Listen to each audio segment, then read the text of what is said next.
Cada vez mais as empresas desenvolvem técnicas para atingir seus clientes de forma muito individualizada. Claro, para obter resultados.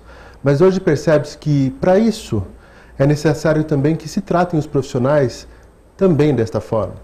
Por isso, no programa Talentos em Foco de hoje, nós vamos falar sobre gestão da singularidade. Confira.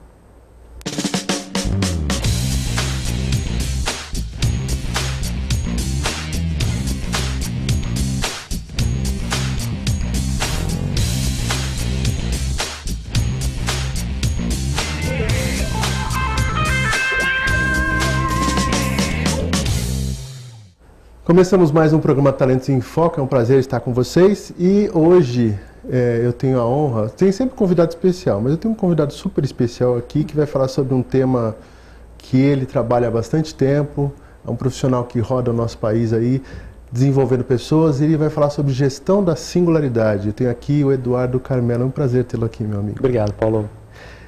Conta pra gente primeiro, como é que você foi para essa área de palestras, de escrever livros? Porque isso eu vejo que é uma loucura, né?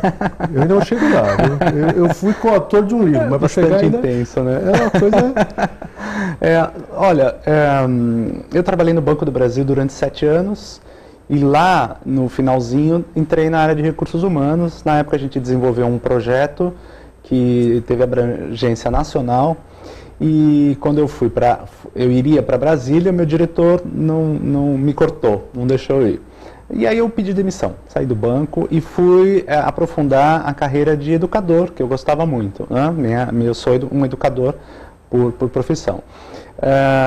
E aí 3 anos depois, o banco me chama para implantar o mesmo projeto aí como consultoria. Então, aí nasce a Entusiasmos Consultoria e, inevitavelmente, você trabalha como consultor e depois você tem uma tarefa muito grande, que é essa área de comunicação desse conhecimento que a gente faz através das palestras. Né? Uhum. E aí você acaba criando uma espécie de plataforma, porque você tem as palestras, você tem os livros, que também é um processo de educação, você tem os seminários.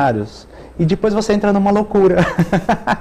Depois você entra numa loucura, numa cachaça que a gente chama, né? Que é justamente encontrar formas de poder ajudar as pessoas a se conhecerem mais, ajudar as empresas a melhorar seus resultados, e você usa essas frentes ou esses canais. Né? Os meus principais acabam sendo as palestras, os seminários, especificamente os seminários de gestão, e esse trabalho, que eu não me considero um escritor, mas eu já tenho 6 livros escritos. Então, para ser escritor o quê? Precisa ter 10, é isso? Não, acho que só precisa viver disso, assim, né? Quando você vai fazer os cursos de storytelling, assim, com os caras bacanas, né? Você vê que tem gente que só vive disso, né? Só faz isso. O que eu acho que talvez no futuro, espero também conseguir, para parar e ficar escrevendo. Mas se bem que eu gosto muito da experiência de campo. Você usa histórias e tal dentro dos seus seminários? Eu uso bastante, assim, a gente aprendeu de uma certa forma, né, a contação, a criação de histórias, o desenvolvimento de metáforas, né, acaba sendo ferramentas de educação, né, ferramentas de comunicação. Às vezes é muito mais simples você conseguir comunicar um conceito central por uma metáfora do que passar 1 hora falando sobre o conceito. E a gente brinca muito, por exemplo, você tem a gestão da singularidade, você tem resiliência, você tem Big Data, você tem conceitos fantásticos que você passa na palestra. No fundo, o que o cara lembra é da historinha que você contou do James Bond, por exemplo. Né? No começo eu ficava muito bravo com isso, mas depois eu comecei a aprender que faz parte do sistema neurofuncional, né? Compreender mensagens através de metáforas. Ele vai lembrar de você, né? Porque você contou aquela história e ele aprendeu tal coisa com isso. Ele se liga, né, nessa síntese que o storytelling faz muito bem, ou que a própria metáfora faz muito bem. Um exemplo, né, a gente fala de singularidade, fala da definição, e depois eu uso a metáfora do gestor tradicional, que joga damas, e do gestor singular, que joga xadrez. Então, enquanto joga dama, ele trata todo mundo igual, orienta todo mundo igual, treina todo mundo igual, engaja todo mundo igual. O gestor singular joga xadrez, então ele conhece os seus diferentes talentos e utiliza esses diferentes talentos para produzir melhores resultados. Pronto, o cara lembra do gestor que joga damas ou xadrez. Perfeito. E, aliás, é uma analogia ótima, né? E já aproveita, então, já falar pra gente. A questão do singular, né? Você trouxe isso... Tudo bem, a palavra por si já diz. Você trouxe esse conceito de onde? Como é que você... Eu fui estudando na história, né, quem começou a usar singular. Obviamente, quem começa essa ideia de singular é o grego, né? Lá na Grécia, 4, 5 anos antes de Cristo. Então eles começam a perceber o contexto da subjetividade, né? Assim, que eu não sou só alguém que obedece às regras, que obedece uma norma, eu também vou olhar para dentro e percebo que eu tenho uma causa ativa, que eu tenho um desejo, que eu tenho uma potência e que eu posso me construir e posso me desenvolver através da possibilidade de eu ser ativo e criativo. E quando eu consigo ser ativo e criativo e expressar o que a gente chama de causativo, ou expressar minha potência, expressar meu desejo, eu estou desenvolvendo a minha singularidade, né? Então, quer dizer, começa lá atrás, depois a física usa a singularidade para falar de um momento único. Então, a gente está falando sobre mundos diferenciados, né? Com o avanço da tecnologia. Então, é um momento completamente diferente, onde as crenças, as regras, os métodos que a gente conhecia nem sempre funcionam neste novo processo. Então, a física usa isso. Depois vem a ficção, onde vai falar da singularidade, onde aquele exato momento onde a máquina começa a ser mais inteligente do que o homem. Então, ele dá um contexto dramático, mas tem um cara super bacana, atual, chamado Raymond Kurzweil, que ele tem uma universidade da singularidade. Então, ele fala justamente sobre isso, onde a tecnologia começa a estar a serviço do homem para produzir coisas fantásticas. Como, por exemplo, ele estima que em 2029 nós já seremos híbridos, por causa híbridos de matéria orgânica e não orgânica. Porque por causa da tecnologia e da nanobiologia, né, a gente vai ter robozinhos que vão curar câncer, que vão curar diabetes, que vão curar milhões de outras doenças, porque esses mini robôs que estarão dentro da gente vai fazer com que a gente possa, inclusive, viver mais. Ele afirma que a criança que vai viver 200 anos já está viva. Olha que interessante, né? E aí, obviamente, vem o marketing, como a gente até anteriormente conversou, vem o marketing, mais ou menos em 1980, para falar da criação de experiências diferenciadas, da criação de experiências de momentos únicos. Então, ele começa a falar sobre a customização da massa. Então, ou seja, essa qualidade do relacionamento, onde eu não trato mais o cliente como uma massa, nem como uma estatística, mas como um sujeito, a partir das suas particularidades, a partir dos seus desejos únicos que ele tem, né? E aí então chega na gestão, para terminar aqui, né, que a gente começou a perceber, se o Big Data, se você tem tecnologia suficiente, uma empresa tem tecnologia para cuidar das particularidades do seu cadastro de 5 milhões de clientes, por que o gestor não consegue conhecer as suas 10 pessoas da equipe? Pois é. Então a gente faz tudo aquilo para fora e aí na gestão começa a trazer todo esse conceito para a equipe, né? Então, como é que eu consigo tratar de forma diferenciada e oferecer conhecimento, oferecer engajamento, oferecer orientação, desenvolvimento de forma diferenciada para os talentos que estão em níveis diferenciados de entrega, de conhecimento e de engajamento. Isso, me parece que isso entra muito na diferença do papel da liderança, que começou muito como chefia lá atrás, capatazia, ele chefia, o capataz que cuidava, que fazia produzir, muda esse foco, e depois quando veio da equipe, vamos começar a trabalhar a equipe, então, mas a equipe tem gente, né? Exato. E aí como tratar, eu ainda vejo isso muito nas empresas pequenas e grandes, que falam assim, pequena empresa tem dificuldade, às vezes até mais fácil do que as empresas grandes. Com certeza.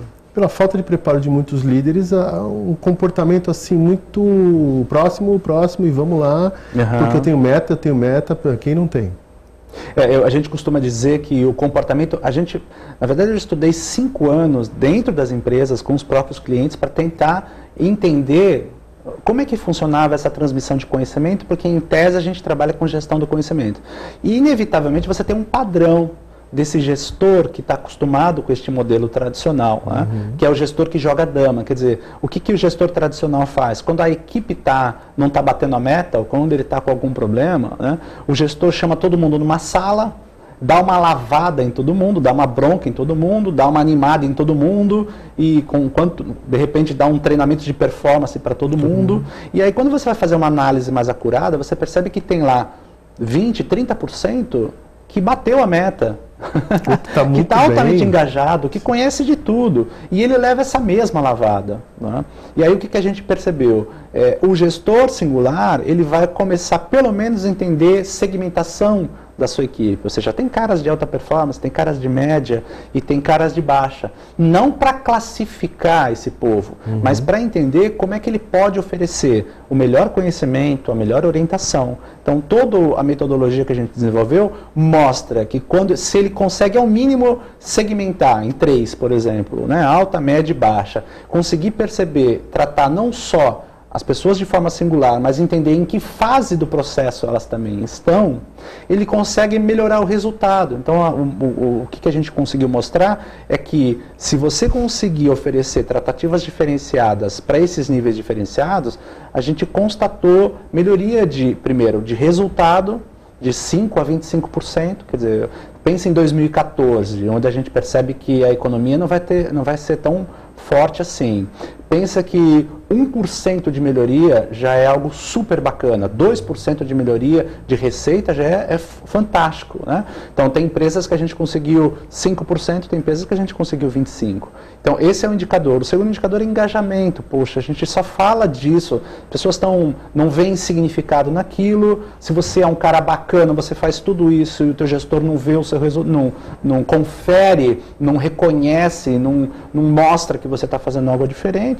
Né? E, obviamente, também nessa sociedade do conhecimento, você consegue melhorar o conhecimento. Então, essas tarefas, melhorar a receita da equipe, melhorar o engajamento, melhorar o conhecimento, faz parte das 3 áreas principais que um gestor moderno deveria ser. O que a gente tem chamado desse gestor que tem como tarefa principal ser um prestador de serviço do conhecimento relevante para a organização. Aí tem uma perguntinha que o pessoal faz assim, como é que eu faço para motivar a minha equipe? Você acabou de dar uma resposta altamente completa sobre isso, né? Realmente individualizar, né? Porque você pega a geração nova, geração Y, né? E aí o pessoal tem essa velocidade e tal, eu tenho pessoas na família, você deve ter próximo. Sim. Claro. O que você quer? Aí você fala assim, eu vou tratar essa pessoa como eu trato alguém, um baby boomer, né? Um cara de 50 anos. Você trata todo mundo igual, é complicado. Não tem como. A gente fez vários estudos profundos para entender as necessidades desses talentos. Então você vê claramente que, por exemplo, no que se refere a engajamento, quando você pega o talento de média performance, ele precisa ter você por perto. Então você precisa estar mais próximo, você precisa estar orientando, engajando muito bem. O talento de alta performance, na verdade, ele nem precisa de engajamento. Não precisa levar ele para um processo de motivação, para fazer um rafting. É outro nível de maturidade. Ele é autotélico, a gente chama, ele é resiliente. Ou seja, ele já tem um propósito internalizado. O que ele gosta? Ele gosta de muita orientação, de bons feedbacks e de muito treinamento. Ele tem norte. Então você pode até, inclusive, se afastar dele, porque ele é um cara que faz isso. E por incrível que pareça, a motivação, das formas de engajar dele, além do que eu disse, ele precisa de espaço para conversar com você, para criar um novo. Isso, se você ficar muito em cima, pelo contrário, você vai matar a pessoa. Ele tem um treinamento específico, mas no fundo, se você dá espaço, ele vai trazer conhecimento, ele vai trazer informação. E o talento de baixa performance é o contrário, você precisa lá cobrar, você precisa monitorar. Então, para 3 segmentos diferentes, já são 3 tratativas diferentes. Se você fizer a mesma coisa para todo mundo, a gente costuma dizer que o Wi-Fi, o sinal dele é fraco, né? Porque ele cria normalmente ele fala, vamos lá, morde a trave, vamos lá, a missão dada é missão cumprida. É uma informação generalizada, né? Você olha, você que é um bom talento, você fala, e aí, né? Tá, não é isso que eu quero, né? Então, esta é a questão que a gente estudou. Quer dizer, como é que eu consigo reter pessoas, desenvolver talentos nesse contexto de engajamento? Na verdade, de uma forma muito simples, Paulo. Perguntar para o cara como é que ele se engaja. Né? Então, isso a gente fez durante 5 anos, e isso nos deu a possibilidade até de construir as práticas gerenciais, que são fundamentais, e o que cada nível solicita e demanda como engajamento, obviamente como orientação e como conhecimento. Tá, a gente vai entrar um pouquinho mais nesses pontos para o nosso intervalo. Fique atento aí, porque nós vamos tirar algumas coisinhas mais do Eduardo aqui, ok? Até daqui a pouco.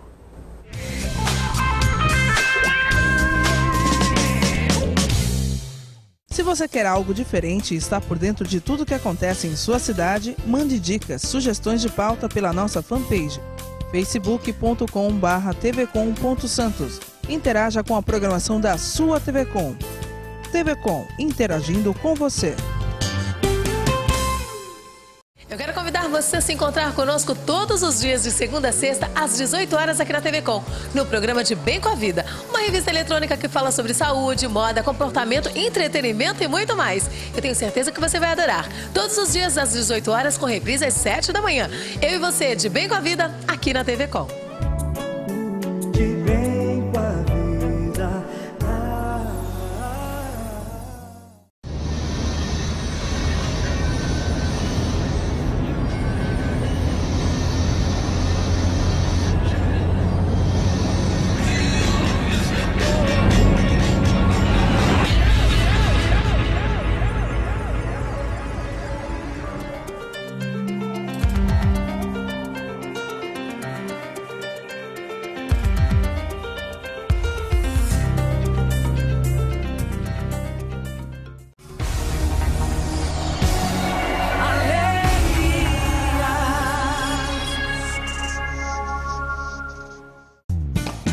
A falta de sangue é um drama da vida real.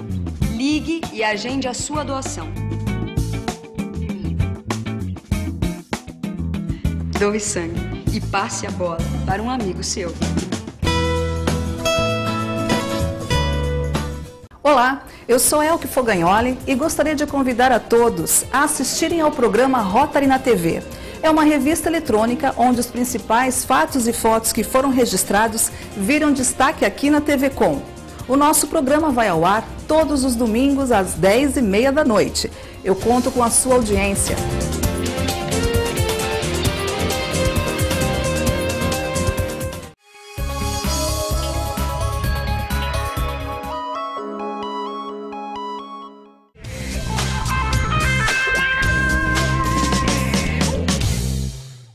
Olá, estamos de volta com o programa Talentos em Foco e nós estamos falando sobre gestão da singularidade. Bom, nós teremos...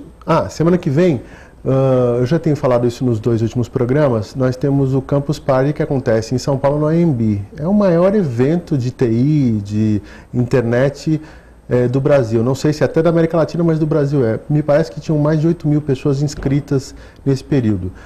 Não sei se ainda dá tempo de você se inscrever se você tiver interesse, né? Mas você pode conhecer esse programa, tem a indicação aí do site para vocês darem uma olhada. Vai acontecer do dia 27 do 1 a 2 do 2. Eu estarei no dia 29, dando uma palestra às 15:45, sobre, na Sala Empatia, sobre expressão corporal, sobre como você identificar alguns comportamentos para ajudar na relação com o cliente, ok? Quem estiver por lá, vai ser um prazer estar com vocês.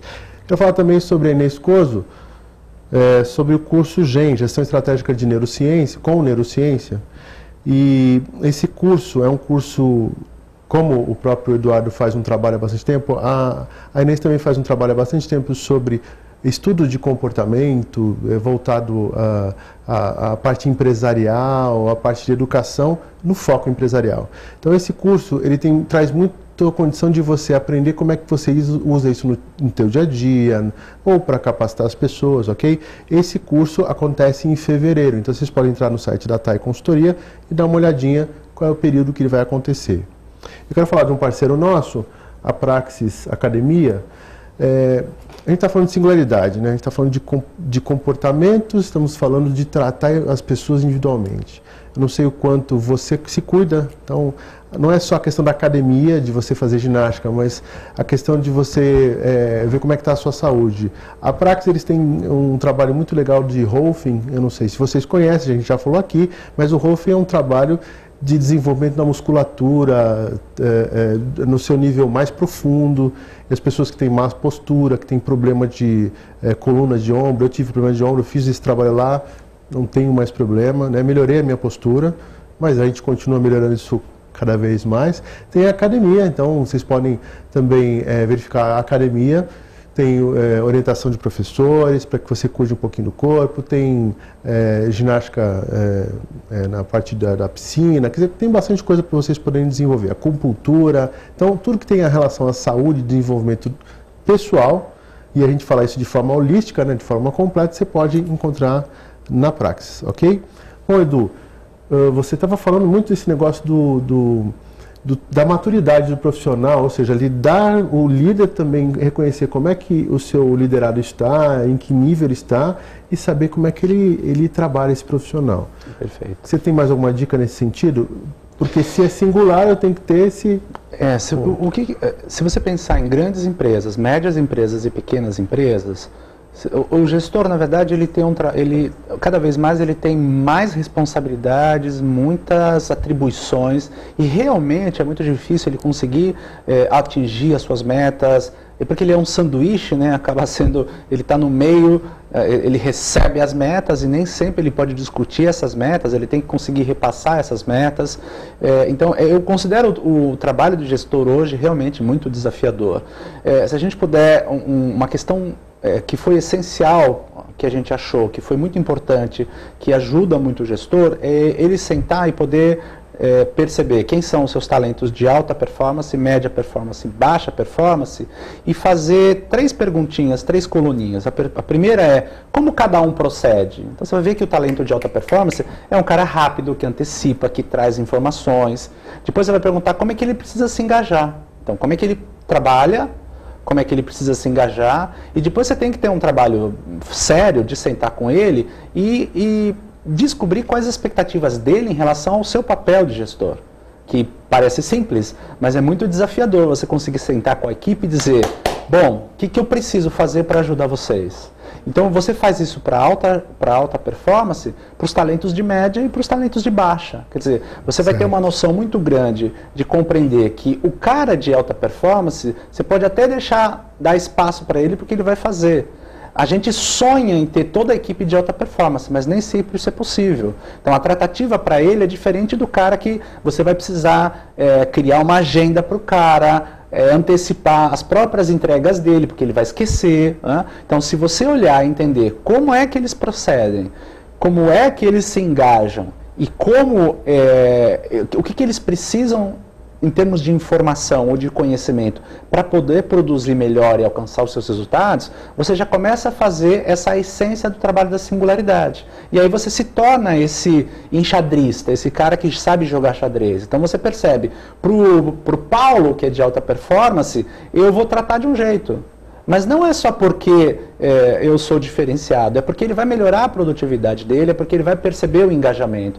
Então, no fundo, quando você joga xadrez, quando você trabalha com isso, a médio prazo você começa a ganhar uma questão super importante, que é a coesão da sua equipe, o comprometimento da sua equipe, e você também dá espaço para a equipe produzir conhecimento e trazer conhecimento. Porque o grande problema do gestor tradicional é que ele ainda está focado no seu cargo e quer e imagina que ele tem que saber tudo. E é uma grande ilusão isso, não? E o gestor do conhecimento entende que o conhecimento é mais importante que o seu próprio cargo. Então ele cria ambientes de inovação ou cria ambientes de conhecimento na qual a própria equipe pode resolver problemas, pode fazer a sua própria melhoria e principalmente pode desenvolver oportunidades que muitas vezes o próprio gestor não consegue perceber. Esse negócio de criar ambiente é sensacional, né? Eu acho que você deve trabalhar isso há muito tempo. As pessoas não fazem ideia do que significa criar ambiente. Ele quer mandar, faz isso. Não, as coisas tem que falar porque eu estou fazendo. Tem áreas específicas de trabalho. Eu estava falando no outro programa sobre comércio exterior. Comércio exterior na nossa região aqui, por exemplo, tem uma escola muito antiga de comportamento muito mais... eram cargas horárias muito altas, formação, né?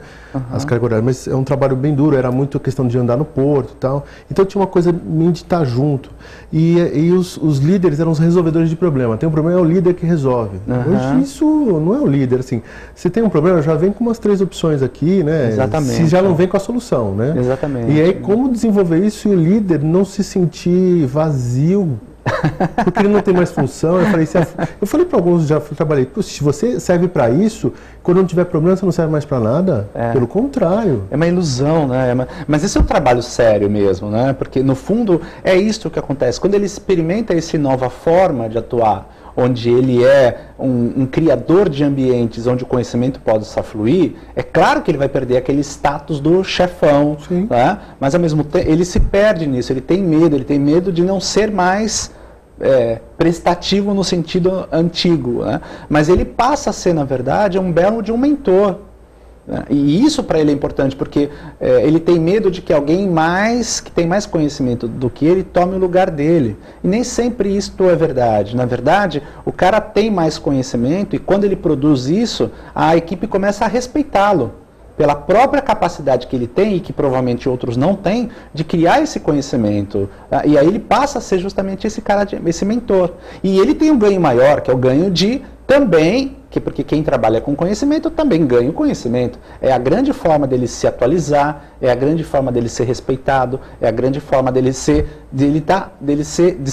atualizar também no contexto, né? Então, a perda do cargo é uma ilusão, né? Porque quando você trabalha no campo do conhecimento, o fato de produzir conhecimento gera um respeito que os talentos Y adoram, né? Ou seja, tem alguém que possa orientar, que possa aprender, que possa definir o desenvolvimento da própria equipe, ou seja, ele passa a ser exatamente o que o gestor moderno precisa ser, esse cara que produz conhecimento, que transfere conhecimento, que incorpora conhecimento, sem ele precisar efetivamente ser o dono da solução do problema. Tá.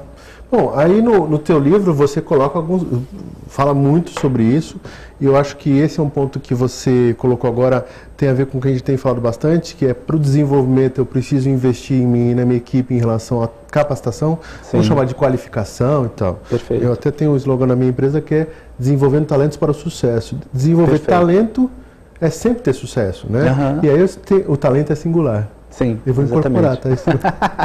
Pode incorporar. Então aqui, ó, esse aqui é o livro do Eduardo Carmelo, Gestão da Singularidade, ok? Esse livro está com 2 meses, 3 meses? Ele foi lançado em outubro, está com 2 meses. 2 meses. Acabou é uma criança. Fresquinho. Vocês podem encontrar nas livrarias e tal. Eu vou ter que encerrar, porque o nosso tempo acabou, infelizmente. E vocês podem entrar em contato com o Eduardo Carmelo pelo site, né, entusiasmo.com.br, e o nome eu acho sensacional da sua empresa.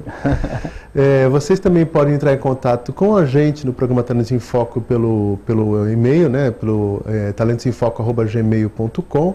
Vocês podem também entrar em contato com a gente através do facebook.com/Talentos em Foco, nossa fanpage, e podem assistir também os programas que já foram ao ar pelo youtube.com/Talentos em Foco. Lembrem-se que o programa vai ao ar dia quinta-feira, às 21 horas, e aí na sexta-feira nós postamos o programa que já aconteceu no dia anterior. Vocês têm hoje mais de 30 programas disponíveis, tá? Participem, conversem conosco, e eu agradeço a sua presença, meu camarada. Muito obrigado, Paulo. Muito bom tê-lo aqui. Uma honra estar aqui com vocês. Parabéns pelo programa. Valeu, obrigado pela audiência, meus amigos, e até a semana que vem.